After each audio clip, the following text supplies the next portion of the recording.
Jai Hind. In this lecture, we will study some special numerical related to signal flow graph and block diagram. We have given this transfer function.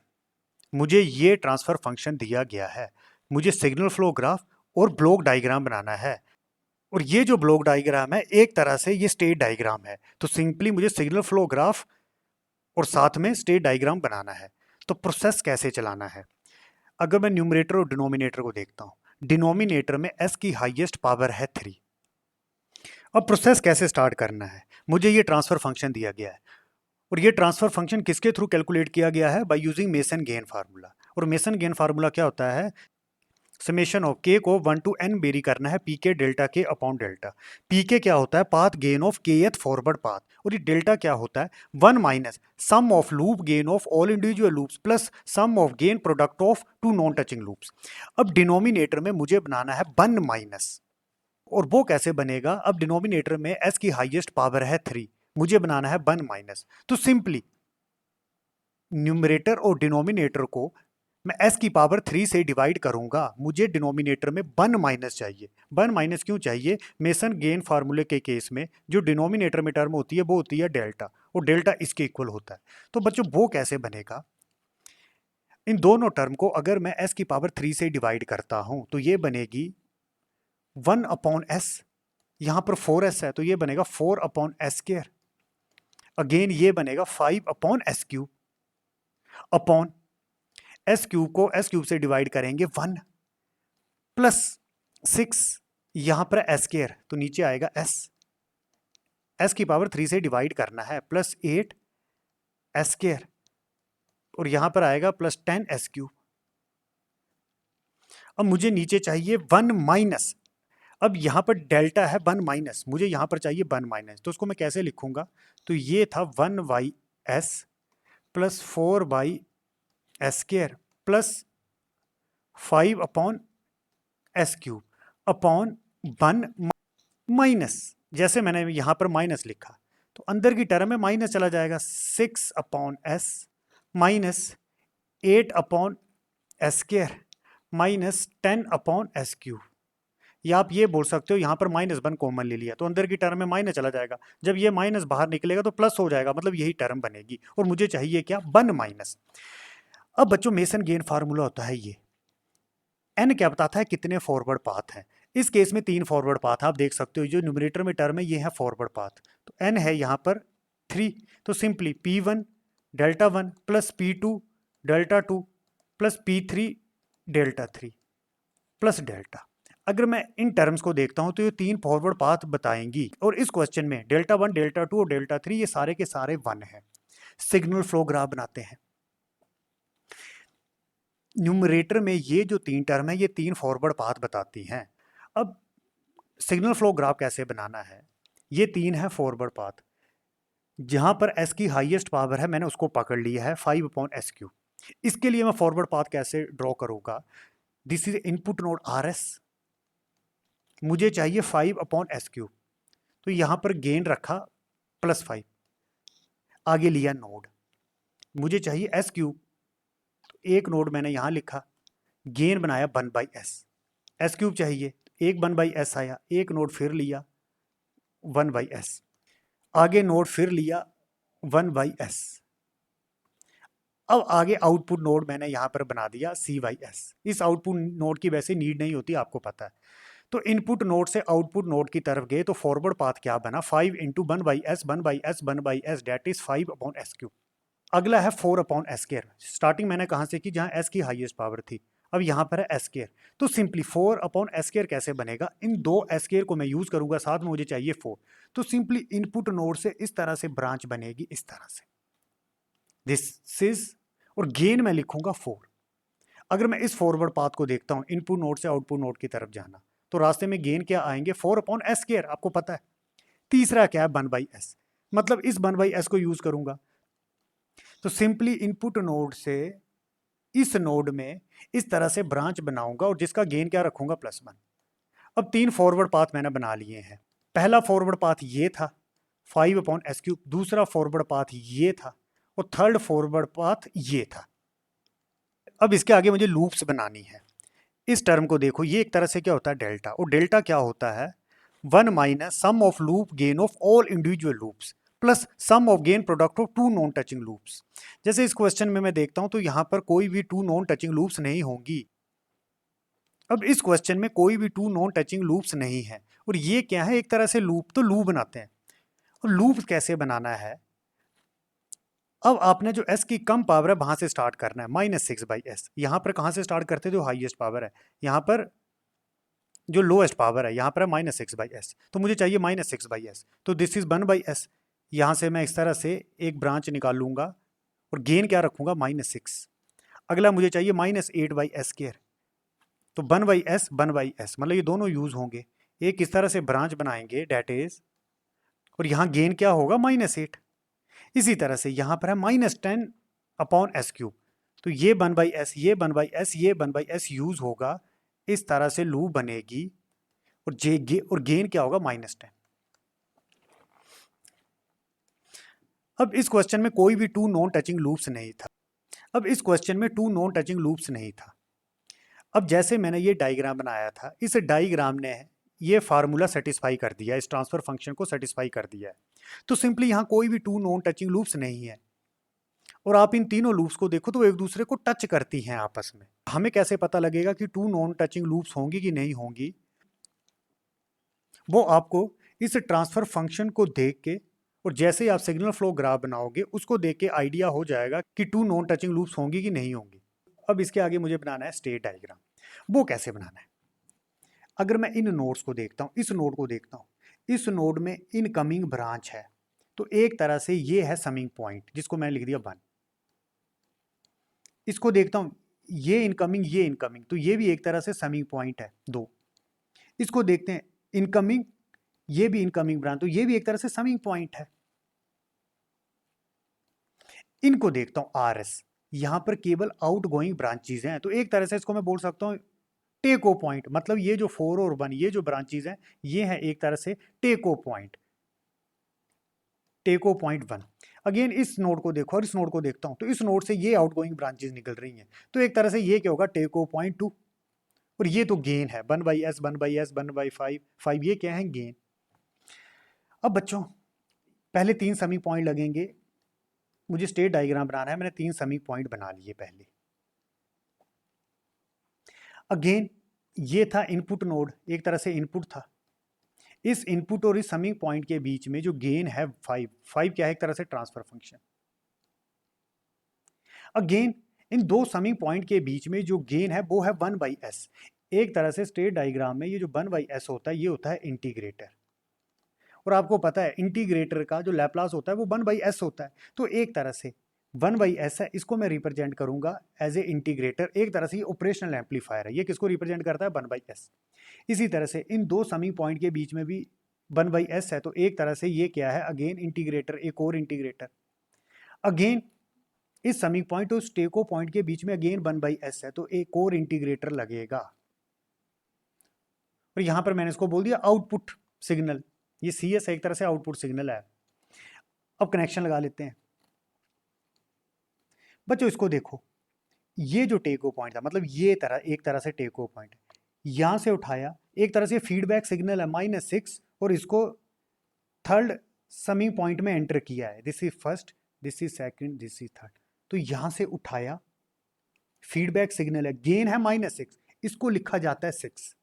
ये -6 क्या बताएगा, negative feedback, तो यहां पर जो sign होगा वो होगा negative, this is negative feedback.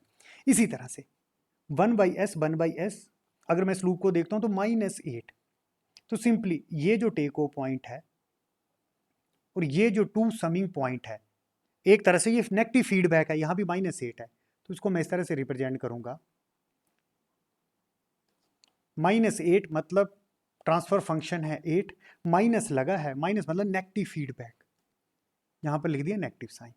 Again -10 है, 1/s 1/s 1/s, मतलब यहां से टेको पॉइंट उठाया और ये जो 1 समिंग पॉइंट था, तो सिंपली ये टेको पॉइंट था, यहां से सिग्नल उठाया, गेन रखा 1, सॉरी गेन है -10, तो मतलब 10, और माइनस कैसे रिप्रेजेंट करेंगे, ये जो नेगेटिव फीडबैक है दिस इज।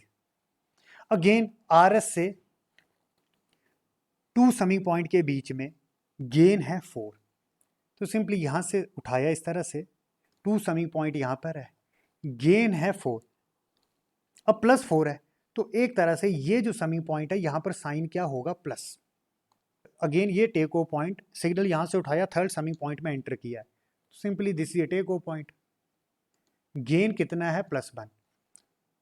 तो प्लस का क्या मतलब, ये जो समिंग पॉइंट है यहाँ पर साइन क्या होगा, प्लस। समिंग पॉइंट में साइन होते हैं, समिंग पॉइंट क्या करता है, सिग्नल को ऐड या सब्ट्रैक्ट करता है, वो साइन पे डिपेंड करता है। तो this is a block diagram, या आप बोल सकते हो state diagram corresponding to this state flow graph. इसी तरह से इस क्वेश्चन को देखते हैं। ये मुझे ट्रांसफर फंक्शन दिया गया है, मुझे signal flow graph and state diagram बनाना है। तो ये ट्रांसफर फंक्शन कैसे कैलकुलेट किया होगा, with the help of Mason gain formula, and this is expression of Mason gain formula. Denominator में जो डेल्टा होता है मुझे 1 माइनस चाहिए, तो सिंपली यहाँ पर s की पावर है 2, तो न्यूमरेटर और डिनोमिनेटर को मैं s की पावर 2 से डिवाइड करूंगा। ऐसा क्यों करूंगा, मुझे डेल्टा क्या चाहिए, 1 माइनस। तो सिंपली न्यूमरेटर को जैसे s की पावर 2 से डिवाइड करेंगे तो ये क्या बनेगा, 1/s प्लस 8/s स्क्वायर। 8 को s स्क्वायर से डिवाइड करेंगे, s स्क्वायर को जब s स्क्वायर से डिवाइड करेंगे तो 1 प्लस s है, तो ये क्या बनेगा, 10/s, और ये बनेगा 15/s स्क्वायर। मुझे चाहिए क्या, 1 माइनस, तो इसको मैं कैसे लिख सकता हूँ, 1/s 8/s square, 1 minus common ले लिया तो ये बनेगा -10/s माइनस 15/s स्क्वायर। अब इसको देख के मुझे सिग्नल फ्लो ग्राफ बनाना है। ये क्या है, ये है फॉरवर्ड पाथ। कितने फॉरवर्ड पाथ हुए, 2, और ये जो डेल्टा के है मतलब डेल्टा 1 और डेल्टा 2, 2 फॉरवर्ड पाथ के लिए 1 रहेगा। सिंपली अगर मैं न्यूमरेटर को देखता हूं तो डेल्टा के क्या है, 1। अब सिग्नल फ्लो ग्राफ कैसे बनाएंगे, न्यूमरेटर में मुझे s की हाईएस्ट पावर देखनी है, तो दिस इज 8/s स्क्वायर। तो ये फॉरवर्ड पाथ कैसे बनेगा, दिस इज rs। गेन क्या है, 8, तो ये है गेन, मुझे चाहिए 1/s स्क्वायर। तो सिंपली पहला गेन लिखा 1/s, इसी तरह से दूसरा गेन लिखा 1/s। आगे मैंने बना लिया एक तरह से आउटपुट नोड CS। ये जो गेन है ये क्या होता है, बाय डिफॉल्ट +1। तो एक फॉरवर्ड पाथ बन चुका है 8/s स्क्वायर, दूसरा चाहिए 1/s, तो सिंपली इस 1/s को मैं यूज करूंगा। तो यहां से एक ब्रांच निकाल लूंगा, इस तरह से कनेक्शन लगाऊंगा। गेन क्या है, 1, तो ये क्या है, 1। तो सिंपली 2 फॉरवर्ड पाथ बने, एक फॉरवर्ड पाथ इस तरह से बना जिसका गेन है 8 इंटू 1/s, दूसरा फॉरवर्ड पाथ किस तरह से बना, इस तरह से 1 इंटू 1/s। फॉरवर्ड पाथ क्या होता है कि इनपुट नोड से आउटपुट नोड कैसे पहुंचते हैं। अब डिनोमिनेटर को देखो, डिनोमिनेटर होता है डेल्टा, डेल्टा क्या होता है, 1 माइनस, तो सिंपली 1 माइनस -10/s। मैंने पिछले क्वेश्चन में बताया था यहां पर कहां से स्टार्टिंग करनी होती है, जहां पर s की पावर कम हो। जैसे इस केस में s की पावर 1 है, यहां पर s की पावर 2 है, तो s की पावर 1 है तो -10/s। तो सिंपली ये 1/s यूज होगा, यहां पर लूप बनी होगी जिसका गेन क्या होगा, -10। अगर मैं इस लूप को देखता हूं तो सिंपली -10/s। इसी तरह से s स्क्वायर, तो 1/s देखो आप यूज हो रहा है, तो सिंपली इस तरह से ब्रांच बनेगी, गेन क्या होगा, -10। इस क्वेश्चन में कोई भी 2 नॉन टचिंग लूप्स नहीं है, यहां पर केवल यही 2 लूप्स हैं, आप देख सकते हो यही 2 लूप्स हैं, और ये दोनों एक दूसरे को टच करती हैं। ऐसी कोई भी लूप नहीं है जो एक दूसरे को टच ना करे। तो this is signal flow graph. इसको देख के मैं ब्लॉक डायग्राम या फिर स्टेट डायग्राम बना सकता हूँ। स्टेट डायग्राम में क्या होता है, ये जो 1/s है इसको as a operational amplifier integrator represent करते हैं। ये साइन किसका है, इंटीग्रेशन का।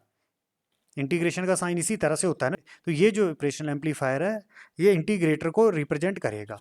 तो सिंपली बच्चों अगर मैं इस नोड को देखता हूँ तो ये है समिंग पॉइंट। समिंग पॉइंट क्यों है, इस नोड में देखो तो ये एक तरह से फीडबैक पाथ आ रहा है, आप देखो इस तरह से, तो ये है एक तरह से समिंग पॉइंट।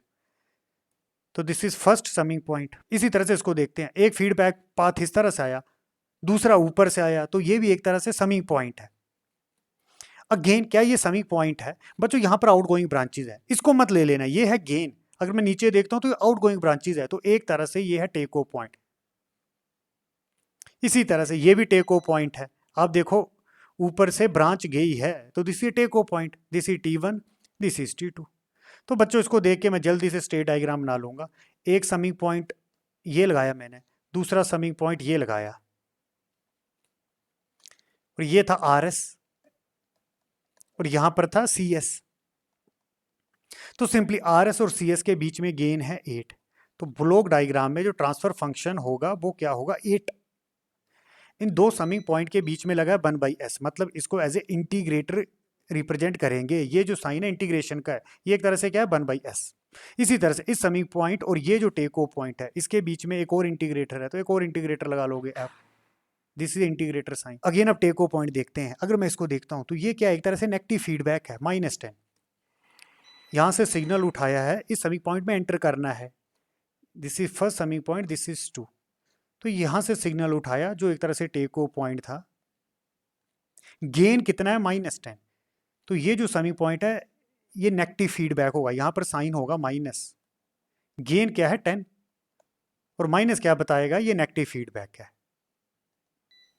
इसी तरह से बच्चों यहां मैं गलती कर गया हूं, ये था 15, ये था -15। -15 क्यों है आप देख सकते हो ऊपर से भी, -15 था ये, -15/s²। तो 1/s दिस इज -15। तो सिंपल इसको मैं कैसे रिप्रेजेंट करूंगा, ये जो टेक ऑफ पॉइंट यहां से उठाया, एक तरह से यहां पर सेम लाइन है, ये क्या बताएगी, ये जो आउटपुट सिग्नल उठाया थ्रू फीडबैक इस समी पॉइंट में एंटर कर दिया, और जो दूसरा आउटपुट सिग्नल है थ्रू फीडबैक जिसका ट्रांसफर फंक्शन -15 मतलब 15 दूसरे समी पॉइंट में एंटर कर देना है। दिस इज समी पॉइंट, साइन क्या रखना है, -15 है, दिस इज -15, तो ये साइन होगा माइनस। इसी तरह से टेको पॉइंट यहां से उठाया, टू समिंग पॉइंट में एंटर किया है, ट्रांसफर फंक्शन कितना है, +1। दूसरा समिंग पॉइंट यहां पर लगा है, +1 है, तो मतलब इस समिंग पॉइंट का जो साइन होगा वो होगा +1। ये था एक तरह से नेगेटिव फीडबैक, आउटपुट उठाई, इनपुट में थ्रू समिंग पॉइंट अप्लाई कर दिया। ये भी था नेगेटिव फीडबैक, आउटपुट उठाई, समिंग पॉइंट में एज ए इनपुट एंटर कर दिया। अब ये क्या था, ये एक तरह से फीडबैक नहीं है, एक तरह से टेक ऑफ पॉइंट है, यहां से सिग्नल उठाया, इस समिंग पॉइंट में एंटर कर दिया।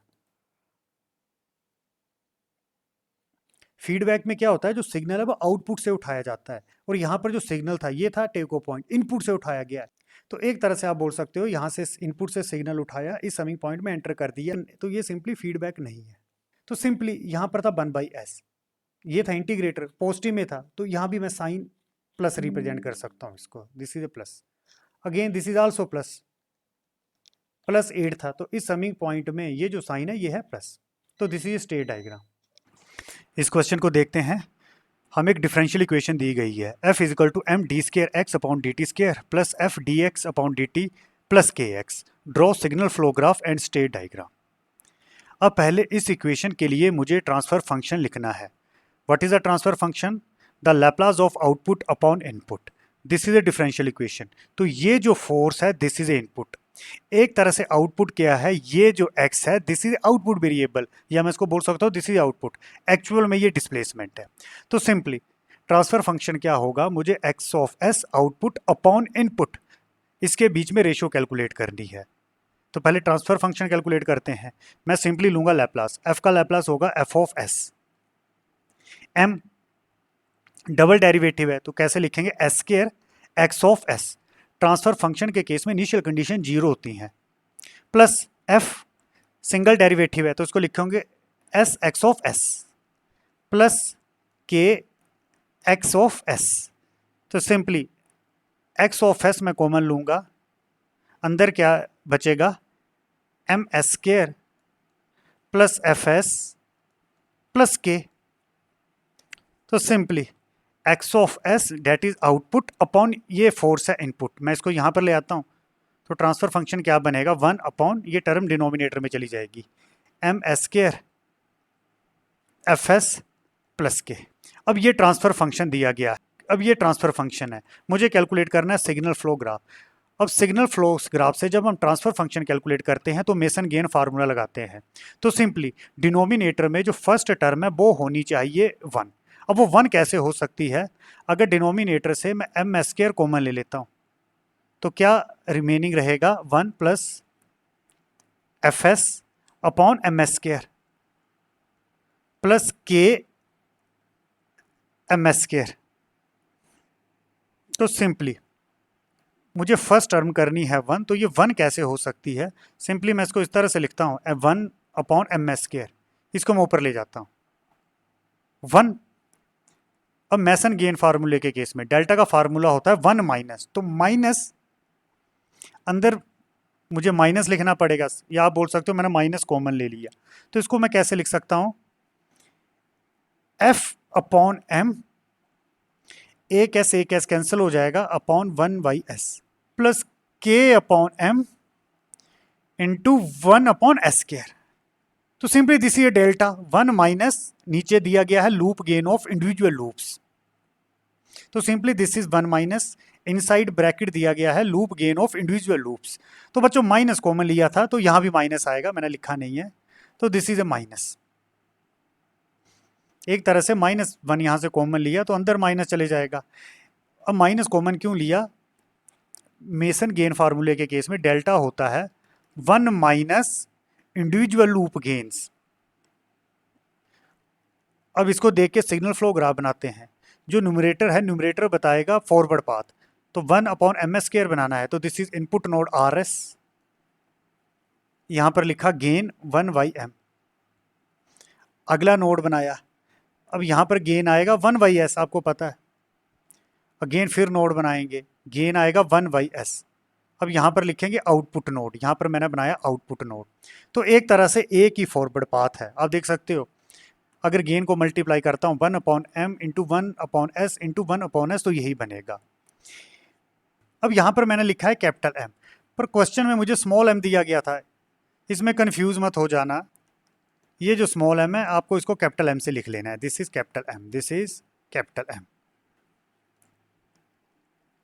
अब डिनोमिनेटर को देखते हैं, डेल्टा होता है 1 माइनस, ब्रैकेट के अंदर की टर्म क्या बताएंगी, loop gain of individual loops, और कैलकुलेशन यहां से स्टार्ट करनी होती है 1/s, तो दिस इज 1/s।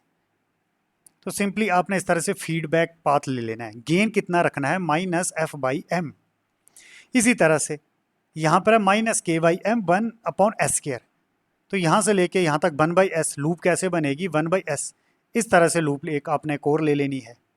गेन क्या रखना है -k/m, तो this is signal flow graph.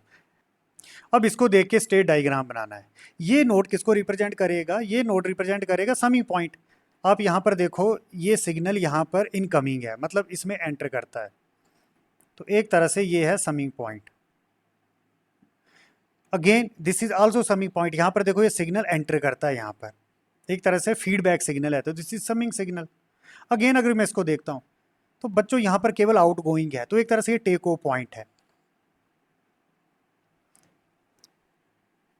यहां पर केवल आउट गोइंग है, यहां से सिग्नल लिए गए हैं। यहां कंफ्यूज मत हो जाना, ये एक तरह का गेन है। तो सिंपली अगर मैं यहां से देखता हूं यहां से सिग्नल निकाले गए हैं, तो this is take off point. तो अगेन ड्रॉ करते हैं, तो पहले मैंने ले लिया समिंग पॉइंट इस तरह से, ये दूसरा समिंग पॉइंट ले लिया,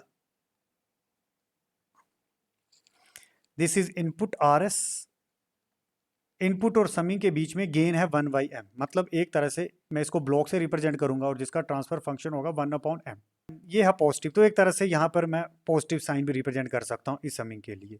इसी तरह से इन दो समिंग के बीच में 1/s, 1/s क्या होता है, एक तरह से इंटीग्रेटर, आपको मैंने पहले बताया, इस तरह से रिप्रेजेंट करते हैं। अगेन ये समिंग पॉइंट और ये टेक ऑफ पॉइंट, इसके बीच में है 1/s, मतलब ये जो दूसरा समिंग पॉइंट था, this is first, this is second. Again यहाँ पर आप लगा लोगे इंटीग्रेटर, यहाँ से लिया टेक ऑफ पॉइंट, तो ये है टेक ऑफ पॉइंट। पहला फीडबैक किस में एंटर किया है, दूसरे समिंग पॉइंट में। गेन क्या है f/m, मतलब इस ब्लॉक का ट्रांसफर फंक्शन होगा f/m। साथ में नेगेटिव साइन है, तो नेगेटिव मतलब ये नेगेटिव फीडबैक है, तो यहाँ साइन होगा नेगेटिव, तो this is negative feedback. Again ये टेक ऑफ पॉइंट है, यहाँ से सिग्नल लिया, फर्स्ट समिंग में एंटर करेंगे, मतलब यहाँ से उठाया, फर्स्ट समिंग में एंटर कर दिया। अगेन ब्लॉक का ट्रांसफर फंक्शन क्या होगा k/m, नेगेटिव साइन है तो मतलब ये भी नेगेटिव फीडबैक होगा, तो this is R S and this is output. तो this is block diagram for given differential equation. तो this is a feedback, this is a feedback, आप एरो की डायरेक्शन देख सकते हो, और ये नेगेटिव फीडबैक है।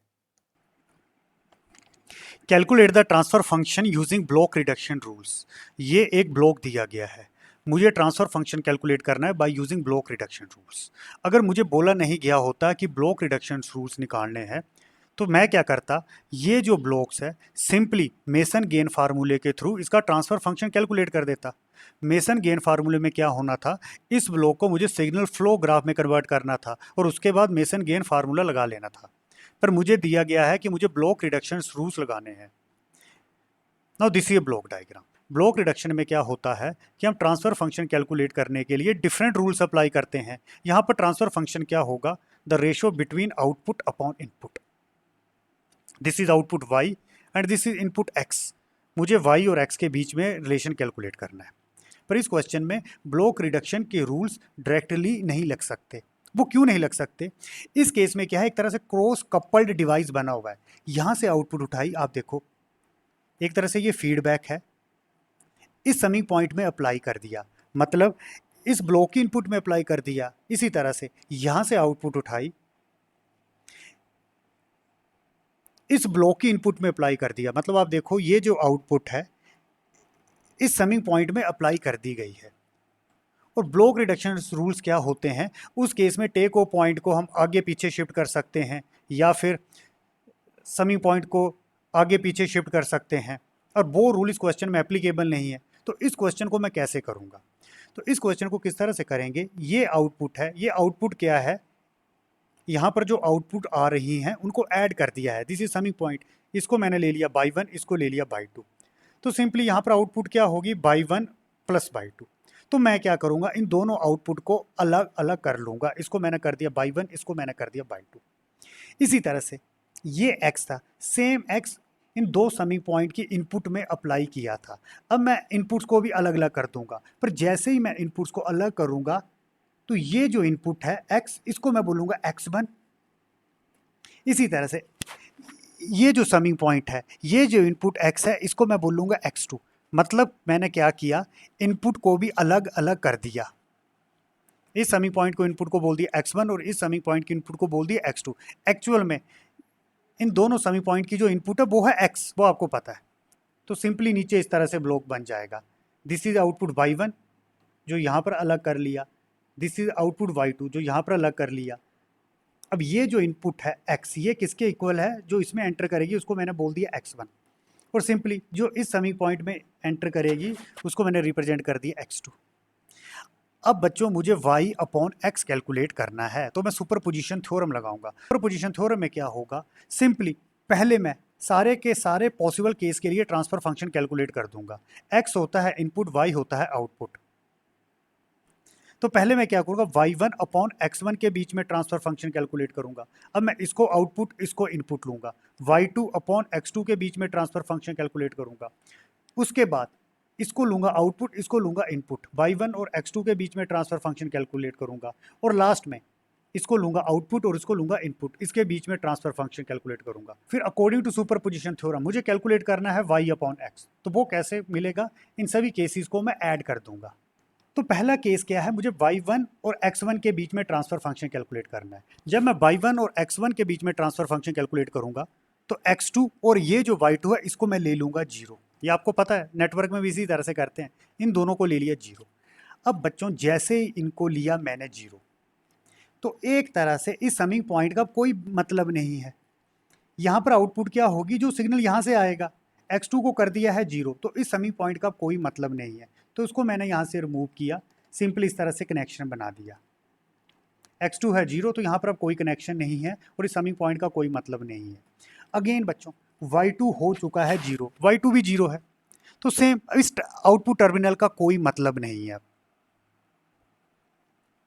तो एक तरह से अब डायग्राम कैसे बनेगा, दिस इज x1, आगे लगा था समिंग पॉइंट, अगेन ये था g1, g1 क्या होता है, forward path transfer function. Again ये था आउटपुट y1। अब यहां से सिग्नल लिया है तो एक तरह से ये है फीडबैक। अब ध्यान से देखो, यहां से सिग्नल लिया h1, आगे चलो g2, इसी तरह से आगे चलो h2, फिर घूम के इसको अप्लाई कर दिया इस समिंग में। तो सिंपली h1 g2 और H2 ये तीनों आ चुके हैं सीरीज में। आप देख सकते हो H1 G2 और H2 ये तीनों चले गए हैं बच्चों सीरीज में। जब जब ब्लॉक सीरीज में हो तो उनके ट्रांसफर फंक्शन को मल्टीप्लाई कर देते हैं। तो सिंपली यहाँ से फीडबैक सिग्नल लिया था, ये तीनों हो चुके हैं सीरीज में H1 G2 H2, तो इनको मैं मल्टीप्लाई कर दूंगा H1 G2 H2 according to block reduction rules. अगर ब्लॉक सीरीज में है तो उनके ट्रांसफर फंक्शन को मल्टीप्लाई कर सकते हैं। अब इसको अप्लाई कैसे करना है? H1 G2 H2 सीरीज में है, आगे देखो इसको अप्लाई कर दिया summing point, this one that is this one, sign क्या है? पॉजिटिव, और ये है एरो की डायरेक्शन। अब मुझे कैलकुलेट करना है y/x1। तो ये एक तरह से क्लोज लूप सिस्टम है और फीडबैक कौन सी है? Positive feedback. तो ट्रांसफर फंक्शन क्या होगा? G1 अपॉन 1, पॉजिटिव फीडबैक है तो यहाँ पर आ जाएगा नेगेटिव। इन दोनों को मल्टीप्लाई कर देंगे, आपको पता है G1 H1 G2 H2। तो this is transfer function between y1 upon x1। अब बच्चों इस केस में इसको मैंने कर दिया था 0। तो जैसे ये 0 हुआ था तो उसके बाद में G2 और H2 चले गए थे सीरीज में, और इस केस में H1 G2 और H2 सीरीज में थे। अगर ये 0 नहीं होता तो सिंपली यहाँ पर मैं y2 टर्मिनल रिप्रेजेंट करता, तो उस केस में मैं ये नहीं बोल सकता था कि G2 और H2 सीरीज में है। ऐसा क्यों नहीं है?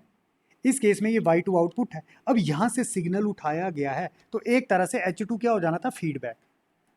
पर इस क्वेश्चन में क्या था? y2 सिग्नल 0 था, मतलब इस टर्मिनल का कोई मतलब नहीं है, तो जिसके कारण G2 और H2 और H1 सीरीज में चले गए थे। अब मुझे ट्रांसफर फंक्शन कैलकुलेट करना है y2 upon x2। This is case 2। y2 ये है आउटपुट, ये है इनपुट। तो उस केस में x1 और y1 को ले लेना है 0। अब जैसे ही मैं इनको 0 लूंगा तो क्या होगा? इस समी पॉइंट का कोई मतलब नहीं है। ऐसा मैंने क्यों बोला? अब यहाँ पर आउटपुट क्या होगी? जो सिग्नल यहाँ से आ रहा है। यहाँ पर आउटपुट क्या होगी? जो सिग्नल यहाँ से आ रहा है। x1 तो हो चुका है 0, तो एक तरह से इस समी पॉइंट का कोई मतलब नहीं है। और मतलब क्यों नहीं है? x1 है 0, तो इस तरह से कनेक्शन लगा लेना है, तो इसका कोई मतलब नहीं। इसी तरह से y1 0 है, तो इस आउटपुट टर्मिनल का कोई मतलब नहीं है, तो एक तरह से मैंने ये कनेक्शन रिमूव कर दिया। तो जैसे ही मैंने इस टर्मिनल को रिमूव किया तो उसका बेनिफिट क्या हुआ? अब G1 और H1 सीरीज में चले गए हैं। अगर y1 0 नहीं होता तो उस केस में मैं क्या बोलता? H1 as a feedback y1 output से लिया गया है। पर इस केस में y1 0 है तो एक तरह से G1 और H1 अब सीरीज में चले जाएंगे। तो बच्चों ब्लॉक कैसे बनेगा? अब मुझे y2 और x2 के बीच में ट्रांसफर फंक्शन कैलकुलेट करना है। तो दिस इज x2, ये यहाँ पर लगा है समिंग पॉइंट, आगे है G2, ये मैंने बनाया यहाँ पर G2। अब यहाँ पर है y2, तो ये लिखा y2। अब यहाँ पर y2 आउटपुट है, तो सिंपली अब ये जो H2 है ये फीडबैक में चली जाएगी। अब मैं यहाँ पर देखता हूँ H2, आपने इस लाइन में चलना है, H2 आगे गए इस तरह से, G1 और ये H1, ये तीनों चले गए हैं सीरीज में। जब ये तीनों ब्लॉक सीरीज में है तो इनके ट्रांसफर फंक्शन को मैं कैसे लिख सकता हूँ? इनके ट्रांसफर फंक्शन को आपस में मल्टीप्लाई कर दूंगा, ब्लॉक रिडक्शन के रूल हैं। तो आप देख सकते हो H2 इस तरह से गए, G1 और इस तरह से H1, ये तीनों चले गए सीरीज में। तो सिंपली ट्रांसफर फंक्शन में कैसे लिखूंगा? H2 into G1 into H1। Branch apply किस में की गई है? आप देखो इस समिंग पॉइंट में पॉजिटिव साइन में, डेट इज दिस वन। तो यहाँ पर मैं लिखा प्लस साइन, इस तरह से अप्लाई किया गया है। तो ये ब्लॉक बन चुका है। अब ट्रांसफर फंक्शन कैलकुलेट करना है y2 अपॉन x2। जब y1 और x1 दोनों 0 थे तो जिससे क्लोज लूप कंट्रोल सिस्टम और पॉजिटिव फीडबैक का एग्जांपल है, तो ट्रांसफर फंक्शन क्या होगा? G2 अपॉन 1, पॉजिटिव फीडबैक है तो नेगेटिव आएगा। इन दोनों को मल्टीप्लाई कर देंगे, G2 into H2 G1 H1। अब केस थर्ड, पहले दो केस क्या थे? हमने y1 और x1 के बीच में रिलेशन निकाला, दूसरा हमने y2 और x2 के बीच में रिलेशन निकाला। y क्या है? आउटपुट, x क्या है? इनपुट। अब मैं ये केस करूंगा, y1 को आउटपुट लिया और x2 को लिया इनपुट, तो उस केस में x1 और y2 दोनों 0 हो जाएंगे। तो डायग्राम में क्या चेंज आएगा बच्चों? अब ये है आउटपुट, ये है इनपुट, इसको कर देना है 0, इसको कर देना है 0। जैसे 0 करेंगे तो इस समिंग पॉइंट का कोई मतलब नहीं है, तो सिंपली समिंग पॉइंट को मैंने एक तरह से रिमूव कर दिया, इस तरह से कनेक्ट कर देना है। अगेन ये y2 0 कर दिया है, तो इसको मैंने यहाँ से रिमूव कर दिया है। अब तो सेम ये है आउटपुट, ये है इनपुट, इसके बीच में ट्रांसफर फंक्शन कैलकुलेट करना। तो ये डायग्राम रीड्रॉ कैसे होगा? दिस इज x2, आगे लगा है ये समिंग, मैंने समिंग पॉइंट लगा दिया इस तरह से। अब देखो ये G2 ये H2 ये चले गए सीरीज में, आप देख सकते हो ये कनेक्शन है सीरीज में। फिर आगे गए G1 भी सीरीज में है, फिर आगे है आउटपुट, आगे है फिर आउटपुट टर्मिनल। तो सिंपली G2 H2 और G1 ये है सीरीज में। तो इसके आगे इसको मैंने एक ब्लॉक में रिप्रेजेंट किया, G2 H2 और G1 चले गए सीरीज में, G2 H2 और G1। आगे है आउटपुट, आप देख लो ये है आउटपुट Y1, यहां से सिग्नल उठाया, ये है फीडबैक, अगेन यहां से सिग्नल उठाया है Y1 से, मतलब फॉर एग्जांपल यहां से ये सिग्नल उठा लिया, ट्रांसफर फंक्शन है H1, इसको अप्लाई कर दिया इस समिंग पॉइंट के प्लस में, मतलब इस तरह से इस समिंग पॉइंट का ये मैंने प्लस बना लिया, इस तरह से अप्लाई कर दिया है। एक तरह से ये फीडबैक है, आप आरो की डायरेक्शन को देख सकते हो। तो ये एक तरह से क्या बना, again this example of positive feedback. तो Y1 और X2 के बीच में ट्रांसफर फंक्शन क्या होगा? पॉजिटिव फीडबैक क्यों बोला मैंने? अब देखो ये आउटपुट है, यहाँ से आउटपुट उठाई through feedback, again summing point में अप्लाई कर दी। इस प्लस से कंफ्यूज मत हो जाना, मैंने ऊपर लिख दिया था, मैंने यहाँ पर ऊपर लिख दिया था, ये नीचे है। तो सिंपली ट्रांसफर फंक्शन क्या होगा? ये है forward part transfer function, that is G2 H2 G1 upon 1, positive feedback है तो आएगा नेगेटिव साइन, इन दोनों को मल्टीप्लाई कर देना है, G2 H2 G1 H1। तो this is A transfer function of Y1 upon X2। अब केस थर्ड में मैंने Y1 और X2 के बीच में रेशियो कैलकुलेट की थी, अब मैं Y2 और X1 के बीच में ट्रांसफर फंक्शन कैलकुलेट करूंगा। जब Y2 और X1 के बीच में ट्रांसफर फंक्शन कैलकुलेट करूंगा तो X2 को ले लेना है 0, इस Y1 को ले लेना है 0, मतलब ये सिग्नल ही नहीं है एक तरह से। अब थर्ड केस में हमने Y1 और X2 के बीच में ट्रांसफर फंक्शन कैलकुलेट किया था, फोर्थ केस में Y2 और X1 के बीच में ट्रांसफर फंक्शन कैलकुलेट करूंगा। तो सिंपली Y2 और X1 के बीच में ट्रांसफर फंक्शन कैलकुलेट करूंगा, तो उस केस में X2 और ये जो Y1 है इसको लेंगे 0। X2 0 का क्या मतलब है? यहाँ कोई सिग्नल नहीं है, तो एक तरह से ये कोई समिंग पॉइंट नहीं लगा हुआ है, तो इसको इस तरह से कनेक्ट कर लेना है, एरो की डायरेक्शन इस तरह से थी। इसी तरह से Y1 0 मतलब यहाँ पर कोई आउटपुट नहीं है, Y1 0 का मतलब यहाँ पर कोई आउटपुट नहीं है। तो बच्चों इस समिंग पॉइंट को देखो, इनपुट क्या है X1, आगे लगा है ये समिंग पॉइंट, आगे है G1। अब देखो यहाँ पर आउटपुट कर दिया है 0, G1 H1 और साथ में ये G2, अब देखो G1 अगेन H1, एरो की डायरेक्शन में चलो, और ये G2, ये तीनों चले गए सीरीज में। तो इसको मैं कैसे रिप्रेजेंट कर सकता हूँ? इन तीनों ट्रांसफर फंक्शन को मल्टीप्लाई कर दूंगा, तीनों सीरीज में है, G1 H1 और G2। तो G1 H1 G2, अगेन आगे है आउटपुट Y2, अगेन आउटपुट से ये सिग्नल H2 लिया हुआ है और इसको इस समिंग पॉइंट में अप्लाई किया है, मतलब दिस वन। तो यहां से उठाया, आप देख सकते हो यहां से आउटपुट उठाई थ्रू फीडबैक की समिंग पॉइंट में अप्लाई किया है, तो this is H2 feedback part transfer function. यहां पर साइन क्या है? Plus, again this is positive feedback example, Y2 upon X1 transfer function होगा G1 H1 G2 upon 1 plus है तो नेगेटिव आएगा, this is positive feedback, G1 H1 G2 H2। तो this is A transfer function Y2 upon X1। मुझे calculate करना था Y upon X, तो इसको मैंने कैसे कैलकुलेट किया? सिंपली मैंने 4 केसेस लिए, अब इन चारों को ऐड कर दूंगा। जो ट्रांसफर फंक्शन आए थे मैंने ऑलरेडी लिख लिए हैं और इनको रीअरेंज करके लिख लिया। रीअरेंज मतलब मैंने इस तरह से लिख लिया, G1 H1 G2 H2, यहाँ भी इस तरह से लिख लिया। अब डिनोमिनेटर सबका सेम है, तो एलसीएम यही आएगा, 1 minus G1 H1 G2 H2। तो आंसर क्या आएगा? ये सभी ऐड हो जाएंगे, G1 plus G2 plus G1 H1 G2 plus G2 H2 G1। तो this is A overall transfer function.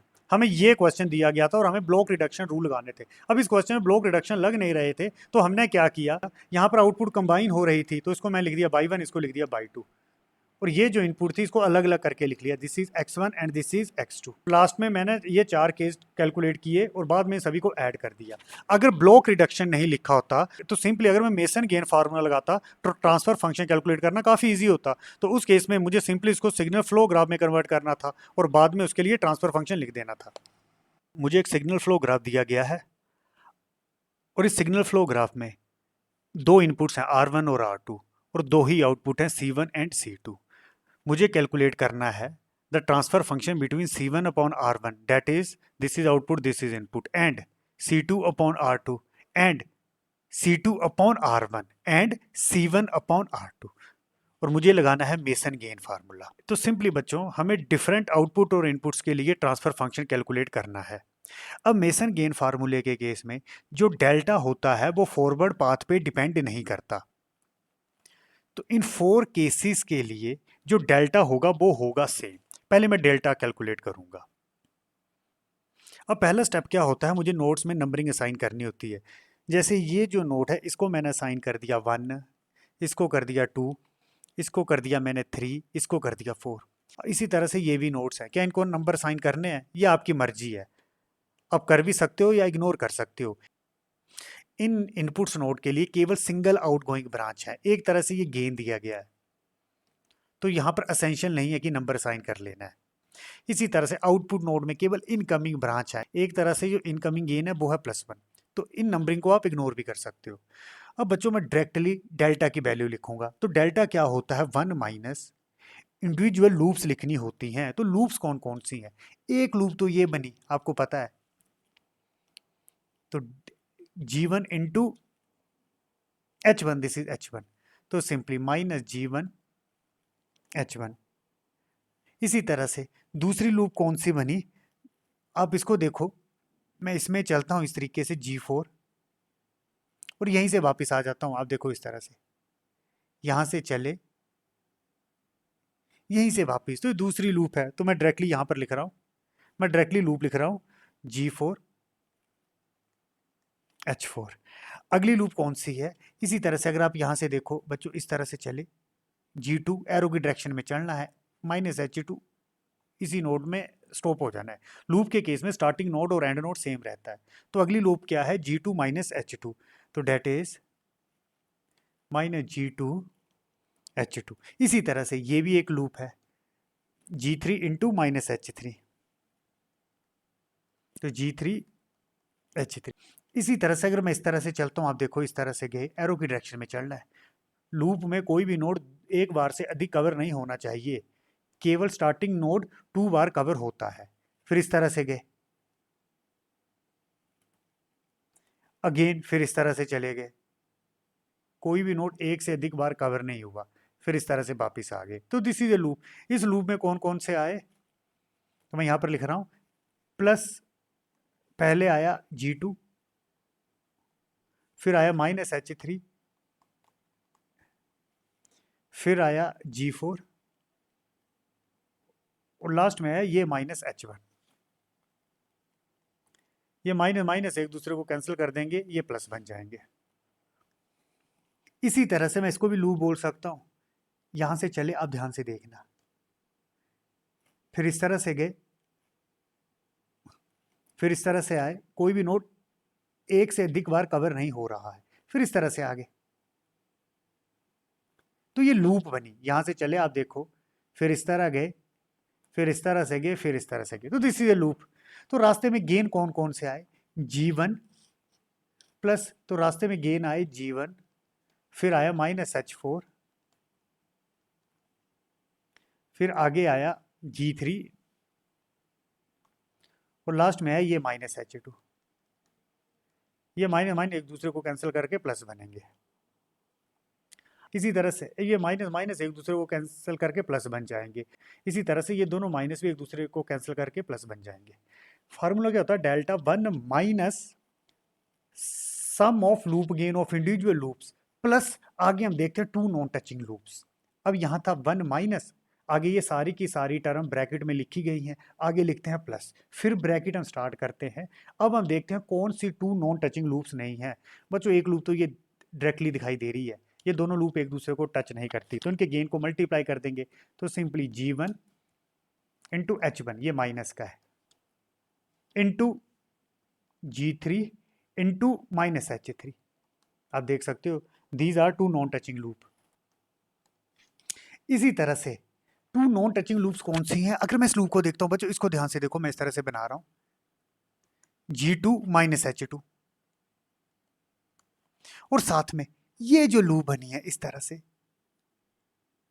ये दोनों लूप भी एक दूसरे को टच नहीं करती। एक लूप इस तरह से है, दूसरी लूप इस तरह से है, ये दोनों भी एक दूसरे को टच नहीं करती। टच का मतलब क्या होता है, कोई भी नोड कॉमन नहीं है, तो क्या आएगा प्लस। एक कौन सी थी, this one G4 into minus H4, G4 into minus H4। दूसरी कौन सी थी इस तरह से, G2 इंटू माइनस H2, तो G2 इंटू माइनस H2। ये दोनों माइनस एक दूसरे को कैंसिल करके प्लस बन जाएंगे। अब आगे क्या आएगा, फिर इसके आगे आता है माइनस। अब यहाँ पर कोई भी थ्री नॉन टचिंग लूप्स नहीं है। अब यहाँ पर डेल्टा मैंने डायरेक्टली फिगर को देख के कैलकुलेट कर दिया। इसको अगेन मैं रीअरेंज करके लिख लेता हूँ। ये जो माइनस माइनस इसको मैं प्लस कर दूंगा, ये जो माइनस माइनस प्लस कर दूंगा, इन दोनों माइनस माइनस को प्लस कर दूंगा, और इन दोनों माइनस माइनस को प्लस कर दूंगा। अब पहले मुझे कैलकुलेट करना है C1 अपॉन R1। जब मैं C1 अपॉन R1 के बीच में रेशियो कैलकुलेट करूंगा तो ऑलरेडी पता है इस R2 को मैं 0 लूंगा और इस C2 को 0 लूंगा, मतलब R2 को लिया मैंने 0, इसी तरह से इस C2 को ले लिया 0। जैसे इस C2 को 0 लिया, मतलब अब यहाँ पर कोई भी टर्मिनल नहीं है, एक तरह से C2 क्या है, 0। इसी तरह से R2 0 है, मतलब ये कोई भी इनपुट टर्मिनल नहीं है। तो पहला स्टेप क्या होता है, मुझे फॉरवर्ड पाथ कैलकुलेट करने होते हैं। अब R1 से C1 में कैसे पहुंच सकता हूं, एक फॉरवर्ड पाथ तो है इस तरह से, ये है गेन +1। मैं इस तरह से चलता हूं तो ये है फॉरवर्ड पाथ, तो दिस इज G1। अब बच्चों मुझे कैलकुलेट करनी है डेल्टा 1 की वैल्यू। मैसन गेन फार्मूला क्या होता है, PK upon delta K upon delta. Delta की वैल्यू तो ये कैलकुलेट कर ली है, और इस केस में K कहां से कहां वेरी करता है, फ्रॉम 1 टू N। N होता है नंबर ऑफ फॉरवर्ड पाथ। तो एक फॉरवर्ड पाथ बना G1, मतलब मुझे अब डेल्टा 1 की वैल्यू कैलकुलेट करनी है। डेल्टा 1 की वैल्यू कैसे कैलकुलेट करूंगा, मुझे वो लूप्स देखनी है जो इस फॉरवर्ड पाथ कौन सा, G1, इसको टच ना करे। तो वो कौन सी लूप है बच्चों, एक ही लूप है G3 H3, इस फॉरवर्ड पाथ को टच नहीं करती। तो डेल्टा 1 की वैल्यू क्या होगी, 1 minus G3 into minus H3, तो simply G3 into minus H3। ये माइनस माइनस बाहर जाएंगे तो प्लस हो जाएगा, तो उसको मैं कैसे लिख सकता हूँ, इस तरह से प्लस लिख लिया और इसको मैंने हटा दिया यहाँ से।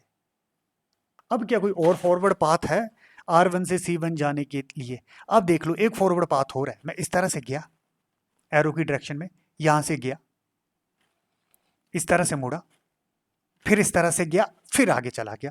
This is second forward path. तो गेन रास्ते में कौन से आए, +1 इंटू, मैं नीचे गया था G2, फिर ऊपर गया माइनस H3, इसको ब्रैकेट में लिख लो माइनस H3, फिर ऊपर गया G4, फिर आगे चला गया, ये गेन मतलब 1 इंटू। अब मुझे कैलकुलेट करना है डेल्टा 2। डेल्टा 2 मैं कैसे कैलकुलेट करूंगा, मुझे वो लूप्स देखनी है जो इस P2 फॉरवर्ड पाथ, मतलब ये जो फॉरवर्ड पाथ है इसको टच ना करे। अब ये फॉरवर्ड पाथ इस तरह से था, सारी की सारी लूप इसको टच करती हैं। टच करने का मतलब है कोई एक नोड कॉमन हो जाना चाहिए। तो सिंपली डेल्टा 2 क्या होगा, 1 माइनस 0। ऐसी कोई भी लूप नहीं है जो इस फॉरवर्ड पाथ को टच ना करे। तो सिंपली यहां पर केवल दो ही फॉरवर्ड पाथ हैं, this one and this one, upon delta. Delta मतलब ये जो मैंने कैलकुलेट किया था, मैं इसको लिखूंगा नहीं। तो आंसर क्या आएगा, G1 ब्रैकेट में 1 plus G3 H3 minus G2 H3 G4, आगे 1 है, अपॉन ये जो डेल्टा कैलकुलेट किया था। ये डेल्टा फॉरवर्ड पाथ पे डिपेंड नहीं करता, तो मैंने इसको कैलकुलेट कर दिया C1 अपॉन R1। दूसरा मुझे कैलकुलेट करना है C2/R2, मतलब इसको आउटपुट लिया, इसको इनपुट लिया, C2/R2। तो उस केस में जब इन दो के बीच में ट्रांसफर फंक्शन कैलकुलेट करना है, इसको जीरो लेना पड़ेगा, इसको जीरो लेना पड़ेगा। इसको जीरो का मतलब क्या है, यहां पर कोई भी आउटपुट टर्मिनल नहीं है, इसी तरह से यहां पर कोई भी इनपुट टर्मिनल नहीं है, यही मतलब है ना। तो सेम बच्चों, अब मुझे यहां से यहां पहुंचना है, तो फॉरवर्ड पाथ क्या बना, एक तो फॉरवर्ड पाथ डायरेक्टली मुझे दिखाई दे रहा है G3, तो सिंपली मैंने लिखा G3 इनटू डेल्टा 1 आता है। ऐसी कौन सी लूप है जो इस फॉरवर्ड पाथ को टच नहीं करती, केवल एक ही लूप है, मैं डायरेक्टली लिख रहा हूं G1 इंटू H1। तो 1 माइनस केवल एक ही लूप है जो टच नहीं करती, G1 into into minus H1 plus another forward path देखते हैं कि मुझे R2 टू C2 जाना, तो मैं कैसे जा सकता हूं। एक पाथ ये इस तरह से गए, देखो आप इस तरह से गए, इस तरह से घूमे, इस तरह से आए, इस तरह से आगे चले गए।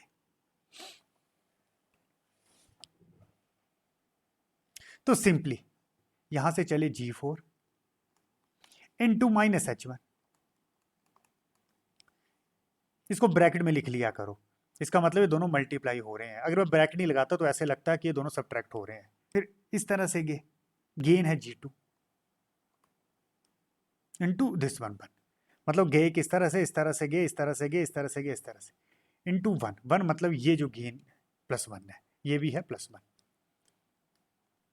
अब ऐसी कौन सी लूप है, लूप मतलब ये लूप, ऐसी कौन सी लूप है जिस फॉरवर्ड पाथ को टच नहीं करती। अगर मैं इस फॉरवर्ड पाथ को देखता हूं तो ये सारी की सारी लूप इस फॉरवर्ड पाथ को टच करती हैं, तो सिंपली क्या आएगा 1 माइनस 0 अपॉन डेल्टा। डेल्टा यही आ जाएगा जो मैंने कैलकुलेट किया था। मैंने आपको पहले बताया था ये जो डेल्टा होता है ये इंडिपेंडेंट ऑफ फॉरवर्ड पाथ होता है, मतलब आप C1R1 निकालो, C2R2 निकालो या C2R1 निकालो, ये डेल्टा सेम रहेगा। इसको कैसे लिखेंगे, G3 माइनस माइनस प्लस हो जाएगा 1 प्लस G1 H1, इस माइनस को बाहर ले आओ, G4 H1 G2 1 अपॉन ये डेल्टा। तो this is simply C2/R2 when C1 and R1 both are 0।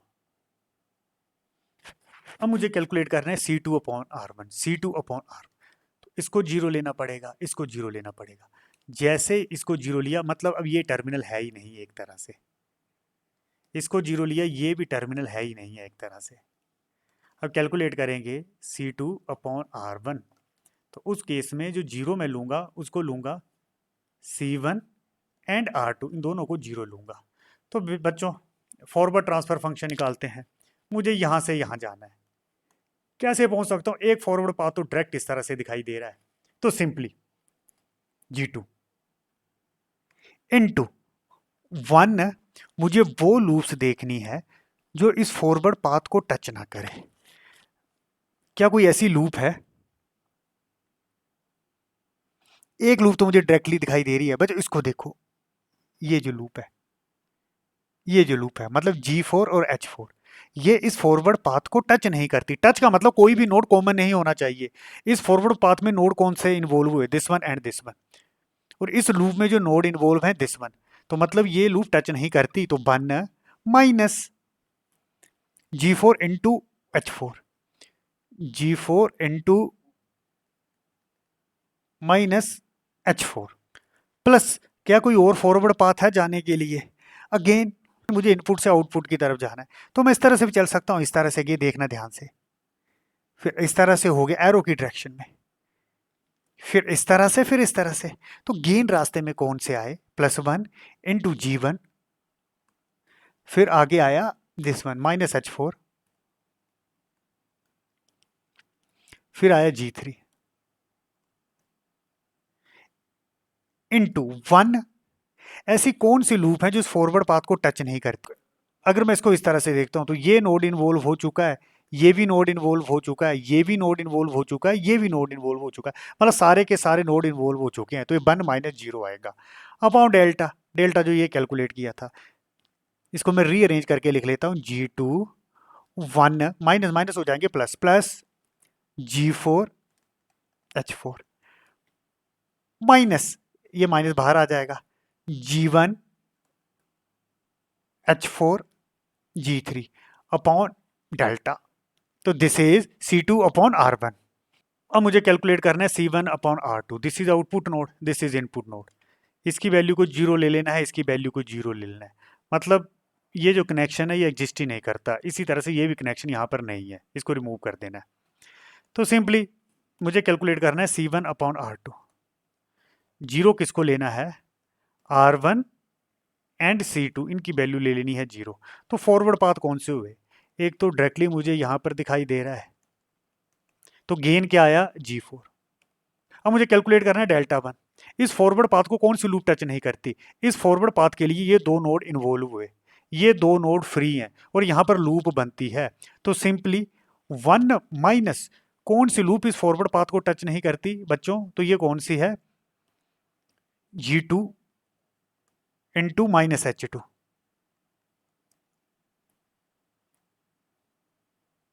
Plus एक फॉरवर्ड लूप इस तरह से बनेगी, आप देखो इस तरह से गए, इस तरह से गए, इस तरह से।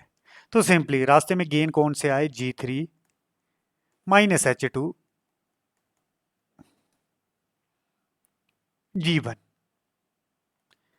1 माइनस ऐसी कौन सी लूप है जो इस फॉरवर्ड पाथ को टच नहीं करती? यहां मुझे डेल्टा 2 कैलकुलेट करना है।